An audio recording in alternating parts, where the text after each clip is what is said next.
Welcome back to Civilnet. I'm your host, Patrick Elliott. I'm delighted to be joined again by a good friend of the show and political commentator, Eric Hacopian. Eric, thanks for coming on. It's a pleasure. Is it a pleasure? We're going to unpack what's going on in Tavush. It's actually not a pleasure in Yeah, this case. so there's a lot to figure out here. A lot of people seem confused. There's a lot of missed messages going around. So give us, first of all, an explainer. What happened in Tavush on this whole border delimitation thing? Most likely, well, first of all, we need to be modest about this because there are many, many factors that we do not know. It could be that 3 weeks from now, things can come out, or 4 months from now, that make a lot more sense to justify the government's position. But you can't analyze based on that. You have to analyze based on what you see and what the facts are on the ground and what is public. Most likely what we have, and this is a process that started about a month ago, it was probably a fishing expedition. It started off as a fishing expedition by the regime in Baku to do two things. One is to delegitimize the entire demarcation process, and two, to see if they can weaponize it as another form of aggression. And they've managed to do that spectacularly well, and they actually accomplished their goals. Let's just be clear about what area we're talking about. The one part that the government is truthful about is technically these areas that are going to be handed back are not Armenian territory, because if you had a complete demarcation process, these areas would be handed over to the other side. But that's a very small portion in a much bigger issue. What you have is there were these threats that were obviously made that there's going to be aggression. Now, these threats were frankly not backed up with troop movements, so it was essentially words that, we're going to act to liberate our territories, essentially to circumvent the entire demarcation process. And our side caved. Our side blinked, and they gave in to this aggression. What is aggression in real terms? And the Prime Minister has spent the last 3 or 4 weeks traveling the region, traveling the country, in that region specifically, holding multiple meetings in trying to convince everyone that this is some spectacular victory and how good it is, what the outcome of what's come. But in reality, they threatened and we blinked. That's really the short version of what happened. Can it be argued, though, that this is why we're getting all this international attention on something that really is not, we're talking 2.5 villages here. That's not a, with everything that's going on in the world, this is not really a priority. And yet all of a sudden Blinken is tweeting about it. The EU is tweeting about it. You have Charles Michel who's commenting about it. The German foreign minister, everyone's kind of going, hey, Alma-Ata, Alma-Ata, Alma-Ata.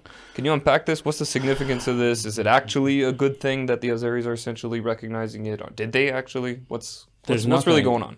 There's nothing on paper that says they've actually agreed to the alma mater principle. They've agreed to the alma mater principle in the one location that is favorable to them, i.e. we need to give them their territories back, while not agreeing to it, at least in a practical way, in other areas where they hold our territories, which are much larger, to give any of them back. Let's be clear, no one is against demarcation. What you want a process that is, if we were to demark this border and we were giving away these 3 villages that are technically on the other side, if we were getting a similar size geography in some other location where they're occupying our lands, that would not be a problem. That would be a proper demarcation process. It's a give and take, right? A give and take. But that's not what we have. We have give and we have take and there's absolutely no give on their side. And there's not going to be any give on their side. Now, as far as the international reaction, there's 2 things with that. It's very clear, if you look at it, they all mention Alma-Ata because given this humiliation, the only thing that they have to hold on to is the notion that the other side has accepted to delimit the border based on the Alma-Ata declaration, which is saying you have the 1991 Soviet borders become the borders of the new nation states. But there's absolutely no indication that the other side actually would live by that. And they should leave Jermuk if that's the case, yes, right? They occupy, not Jermuk, the areas north of Jermuk that they occupy. Yeah.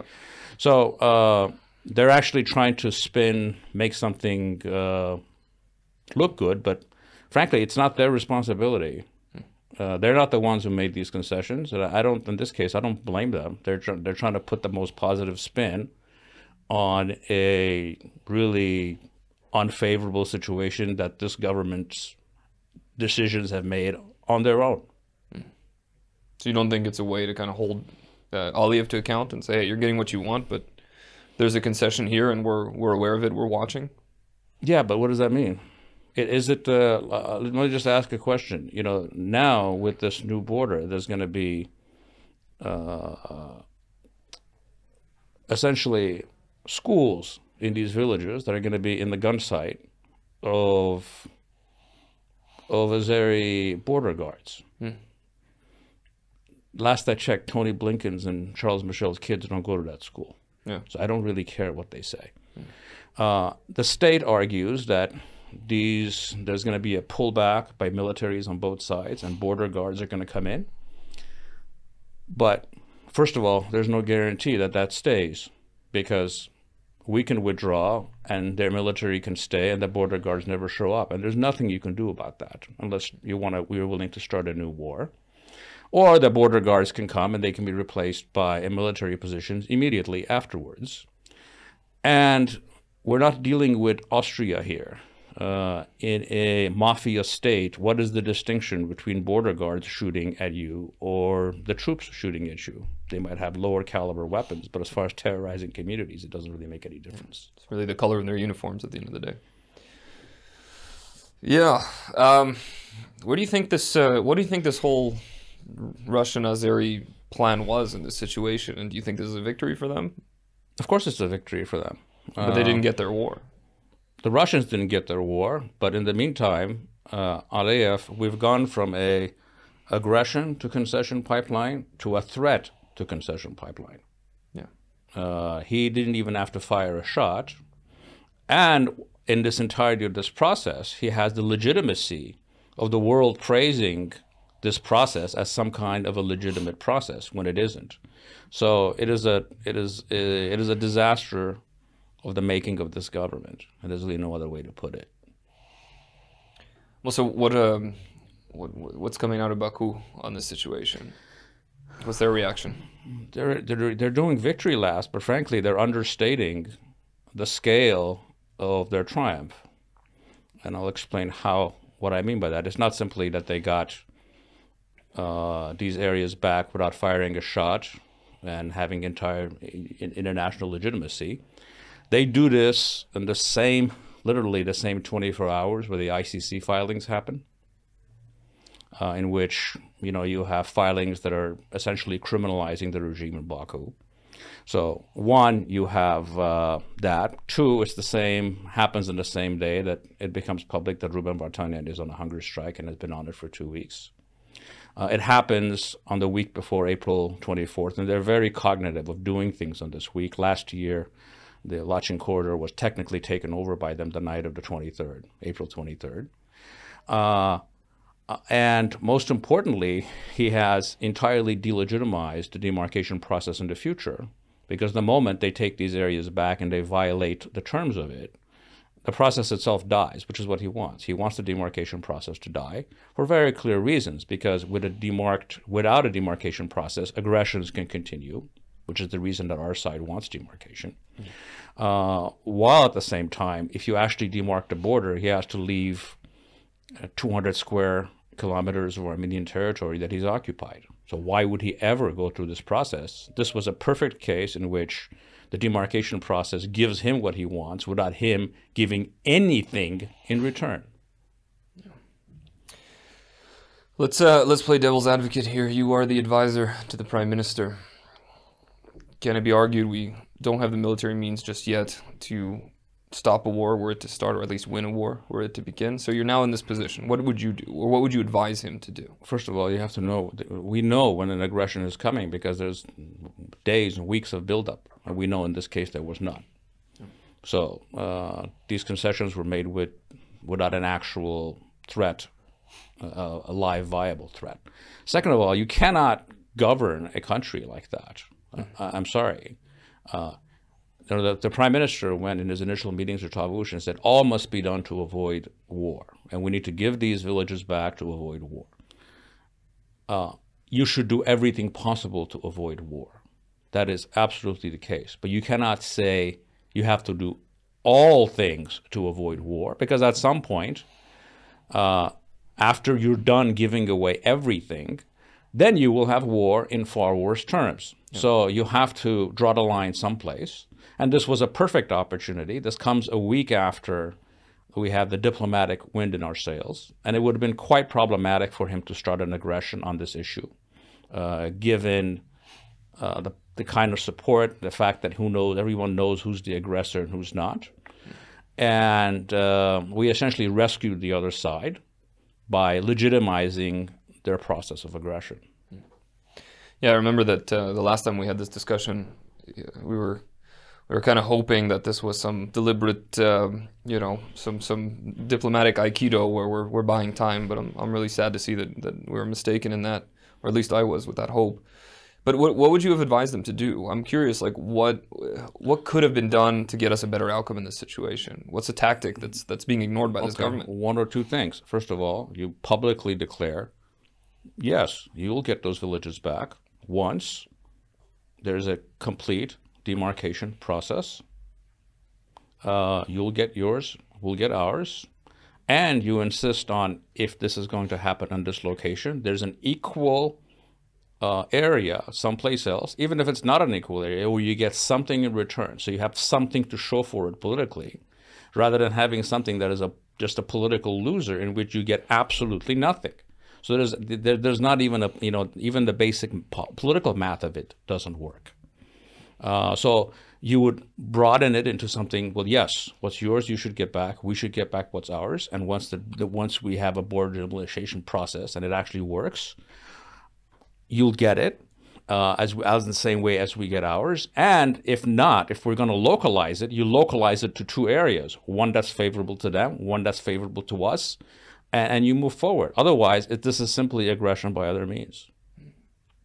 Eric, let's switch gears here.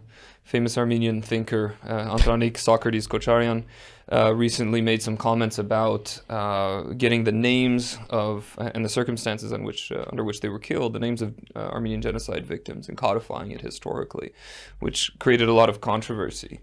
Can you unpack this a little bit? Why is this so controversial?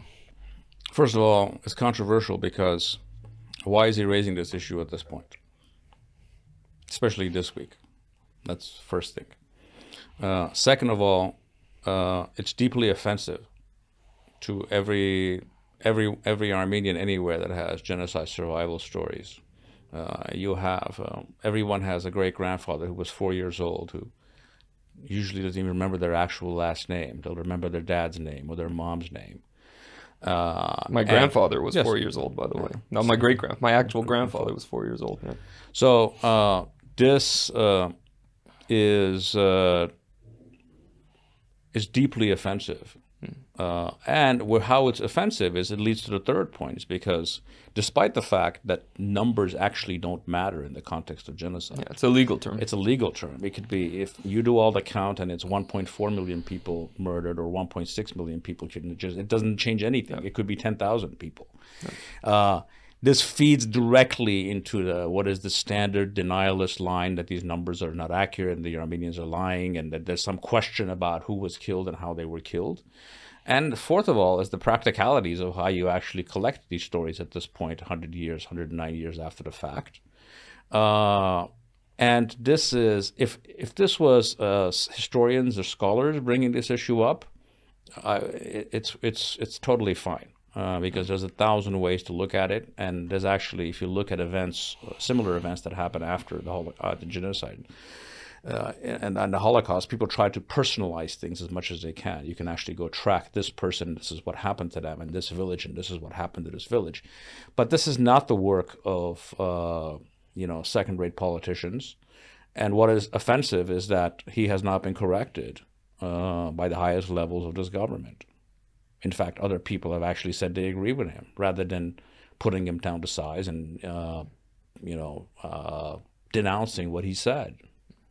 I mean, look, to play devil's advocate, as we mentioned, right, is that the genocide it's a legal term. It's got absolutely nothing to do with the numbers. So I'm not sure how much of this plays into Turkish, denialist narratives. I think that it's, whenever the Turks go, it's something for the historians to decide. I find that Armenians also don't understand that the answer is not, well, our historians have already decided. It's like, well, actually, no, it's a legal term. And from a legal perspective, we're vindicated.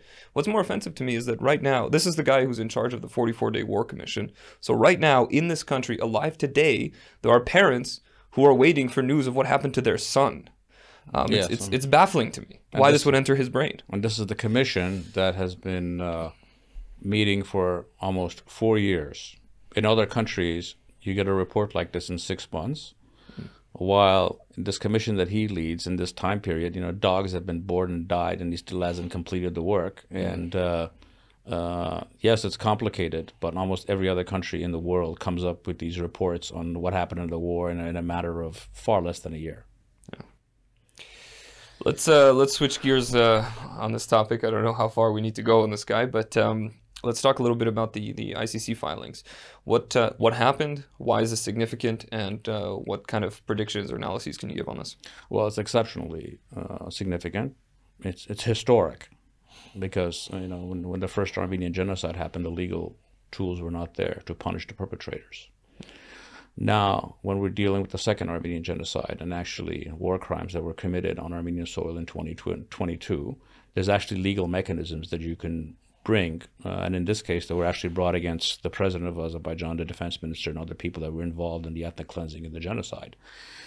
This was done by interested parties, not by the Armenian state, because the way the ICC is set up is you can have third parties that can file. Aggrieved parties can file. You do not have to be, it's not just states that are authorized to file.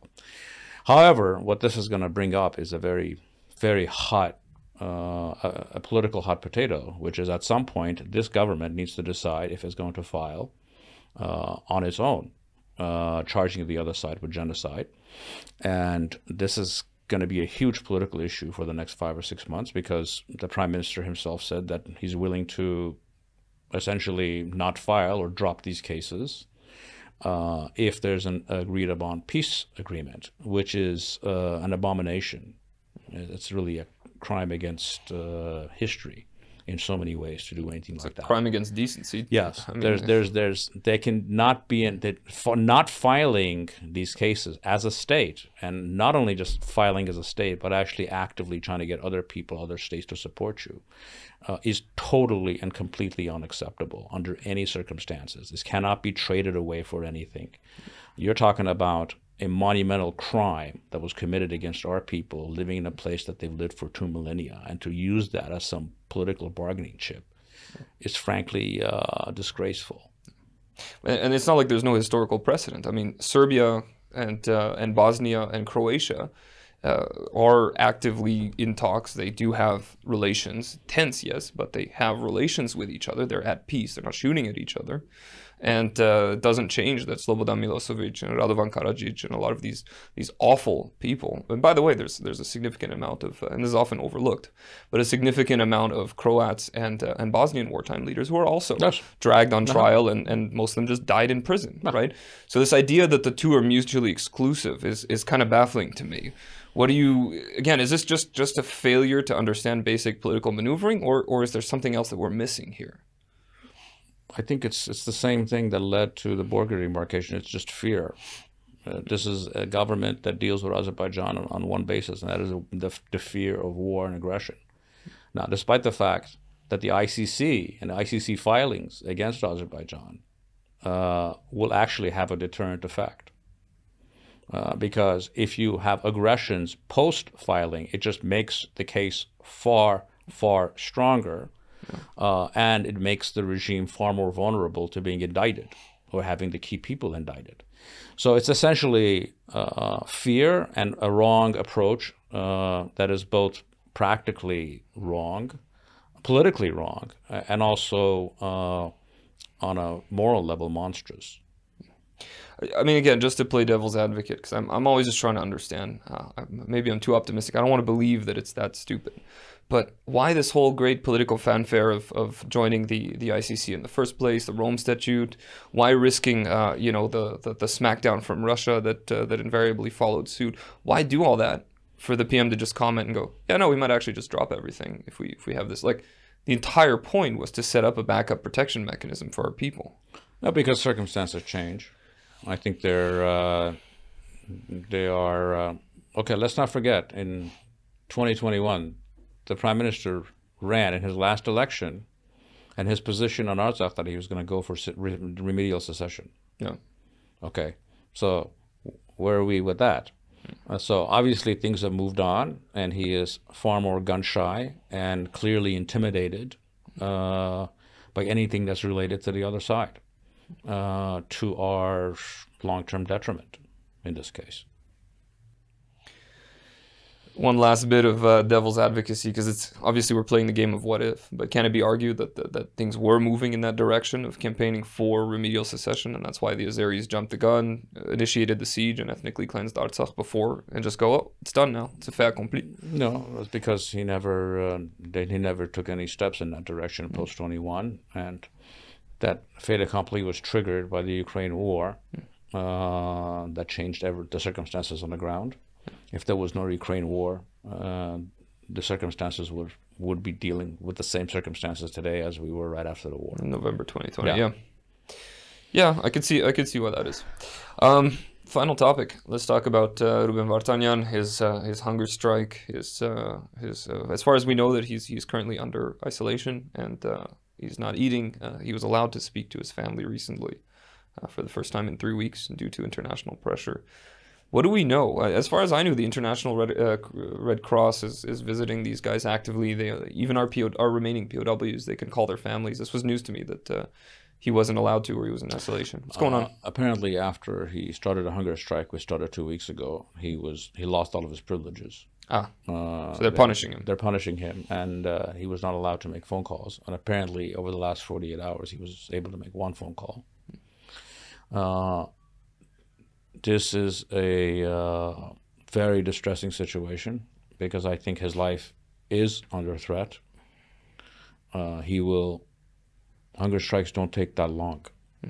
If he actually pushes this to the end, which seems to be the case, we could be dealing with the worst circumstances within a matter of weeks, which will not only be personally horrific and tragic, it will have political implications that are much, much bigger.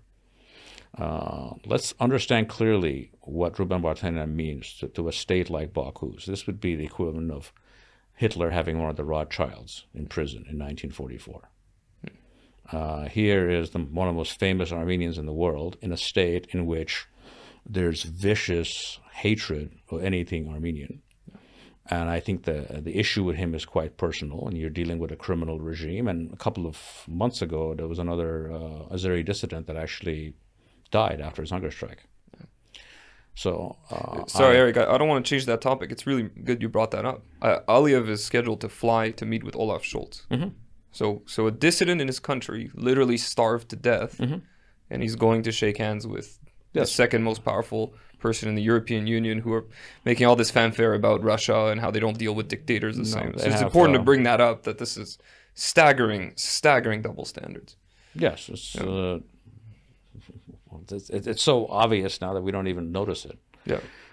But in Ruben's case, I'm exceptionally worried about what is to come. I'm personally worried about him and his situation, and obviously the other people. I cannot imagine that they are not under torture or severe distress. It boggles the mind not to believe that, given the nature of the regime. If a regime is willing to do that to its own people, what is it going to do to an enemy population? Yeah. What steps can or is the government taking to secure Ruben's release? Well, whatever it isn't enough. I think I don't know what they're doing. I mean, if you read the statement that Ruben's son David made, he said that the government has assured them that they're trying whatever they can, but what does that even mean? Yeah. And we know that the government actually separated the case of the POWs from the peace negotiations, whatever passes for peace negotiations, which was a foolish strategic concession. Because what's the point of signing something if you still have 30 Armenians that are kept in Baku based on false charges and nonsense? Many of them are civilians that don't have anything to do with anything. Yeah. So this is a fast developing, very distressing story that can get a lot worse very quickly. So this is what bugs me so much. You know, why the Israelis got organized right away. We know the names of their hostages. They plastered their faces in Times Square. What are we doing to get organized about our hostages who have been languishing in Azeri prisons for as long as 4 years, you know? What can Armenians do, if not the government, to pressure or secure the release of Ruben and, more importantly, the others, everybody? Well, I mean, listen, there are efforts that are going on, but they're legal. They're behind the scenes. They're not there's no public campaign to free our prisoners, but at the same time, the public campaigns to free these prisoners and POWs is not the responsibility of the Armenian diaspora, and it's not the responsibility of me and you.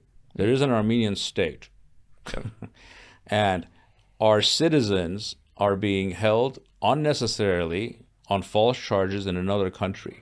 It is the job of the state to organize the PR campaign. It is not my job, your job. It's also a war crime. Huh? It's against the Geneva Convention to hold them after a ceasefire. Not just the November 9th statement. In general, the Geneva Convention forbids the holding of prisoners of war. If you're asking me what efforts there is, public efforts, there is none. That is similar to what is done by other countries or other peoples. Do you think that? And I don't personally mean this. I'm playing devil's advocate here. But do you think that that if we're trying to gather international support for this, the fact that he's from Russia, he's a billionaire who had ties to the Putin regime, who has those friendships, he's not viewed particularly favorably, and that actually works against us? Do you think that's something that I know that Baku has attempted to weaponize that on multiple occasions. Of course they have. I mean, you used to see it in the headlines, separatist leader, Russian. Yeah. First of all, Moscow, Kremlin-linked separatist leader begins hunger strike in Baku. Like this weird, the best headline that Azeri money can buy. First of all, he's not a Russian citizen. Yeah. Second of all, his ties, if there were any, to the Putin regime are clearly exaggerated. Yeah. They were likely partners in handing him over to the other side. They have done nothing to free him. They have done nothing to free their other Artsakh leaders, who we all know were very close to Russia. Yeah. So, yes, but that's simply nonsense. And Ruben is far beyond a Russian oligarch. If he was a Russian oligarch of the traditional type, he would not be in Artsakh doing the things that he was doing. He would be on his yacht in the Caribbean. Let's just be honest about this. So that's all nonsense. I think this is a good place to stop, Eric.